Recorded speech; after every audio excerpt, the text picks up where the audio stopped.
Kita lanjutkan diskusi. Saya ke Bang Saleh lagi. Bang Saleh, dalam rangkaian debat Pilpres akan ada momen di mana ketika cawapres itu diadu gagasannya, pengalamannya maupun rekam jejaknya.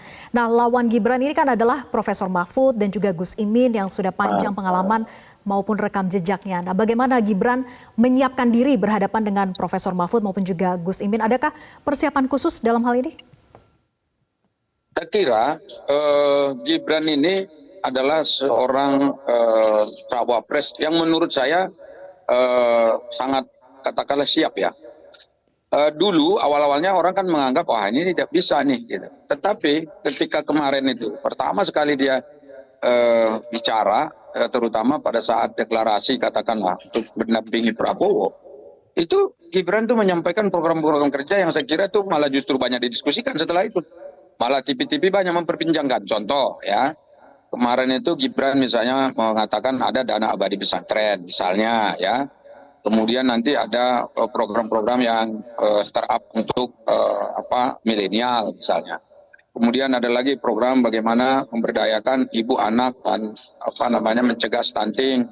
Kemudian melanjutkan program-program sosial dan seterusnya. Ada beberapa kartu yang ditawarkan. Nah, program-program yang disampaikan Gibran ini itu sebetulnya kan program yang sangat-sangat sederhana dan mudah dipahami.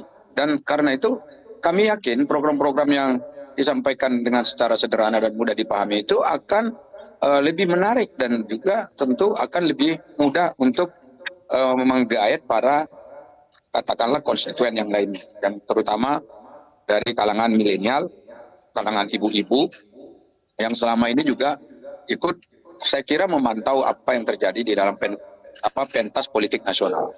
Nah, karena itu Gibran ini meskipun katakanlah dia tidak profesor, ya, tetapi dia sudah cukup, sekolahnya kan sudah cukup untuk katakan menawarkan program-program yang berorientasi pada kepentingan dan kesejahteraan rakyat itu. Nah, karena itulah saya yakin tidak ada yang perlu dikhawatirkan di dalam hal ini ya. Apalagi sekarang kan tentu Gibran juga sudah punya persiapan tersendiri dan persiapan khusus gitu. Yang penting fokus, kemudian tidak jauh daripada apa yang sudah ditetapkan oleh TKN untuk dijadikan sebagai program nasional dan program unggulan yang akan tentu bisa didampingi atau katakan dikontestasi dengan program-program pasangan capres dan cawapres yang lainnya itu. Oke, jadi tidak ada yang perlu dikhawatirkan dan tidak ada persiapan khusus begitu ya menghadapi Profesor Mahfud maupun juga Gus Imin. Nah, saya ke Mas Dimas. Mas Dimas, masing-masing paslon ini kan memiliki caranya sendiri menghadapi debat Pilpres.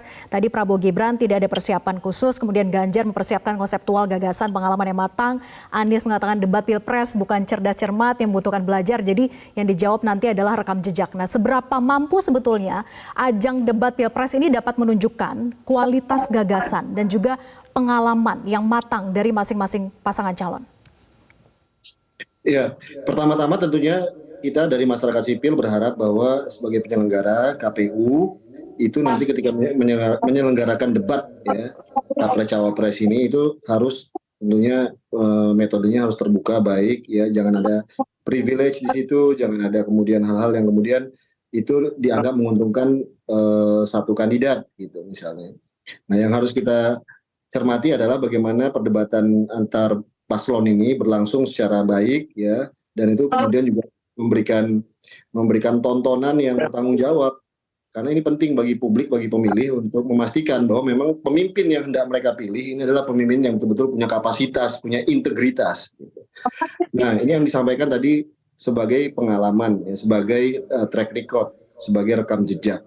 Dan saya pikir dari berbagai kandidat ini mungkin mereka punya pengalaman-pengalaman di pemerintahannya di masing-masing posisi mereka di pemerintahan. Tapi saya pikir yang ini kan memilih presiden dan wakil presiden. Isunya ini bukan hanya isu lokal, isu nasional, tapi juga regional bahkan global. Dan ini menentukan 200-an juta rakyat Indonesia. Saya pikir ini juga sebuah hal yang penting adalah bagaimana visi mereka, gagasan mereka, bagaimana juga mereka menyampaikan kepada audiens, kepada masyarakat ya. Sesungguhnya gagasan mereka ini sesuatu yang masuk akal, tapi juga bagian dari inovasi yang memang betul-betul sungguh-sungguh itu bisa diaplikasikan di pemerintahan nantinya. Dan hal-hal yang menurut saya juga harus dilihat, apakah gestur tadi disampaikan, apakah gimmick akan menentukan. Bisa jadi gimmick dalam hal adalah kecocokan antar paslon, bagaimana saling melengkapi, bagaimana mereka merespon pertanyaan, bagaimana mereka menjalani perdebatan, bagaimana mereka menghadapi kritik ya dari tiap-tiap atau pertanyaan dari masing-masing paslon yang lain dalam menghadapi debat. Ya kita mengharapkan ada perdebatan yang kuat di sini. Publik ingin melihat betul-betul calon pemimpinnya memang punya kapasitas, capable ya untuk memimpin Indonesia ke depan. Oke, kita harapkan adu gagasan yang berkualitas gitu ya, yang menunjukkan seperti apa track record dari masing-masing paslon. Ini terima kasih Mas Dimas dan juga Bang Saleh sudah bergabung bersama kami di Metro hari ini. Selamat sore. Jelajahi cara baru mendapatkan informasi. Download Metro TV Extend sekarang.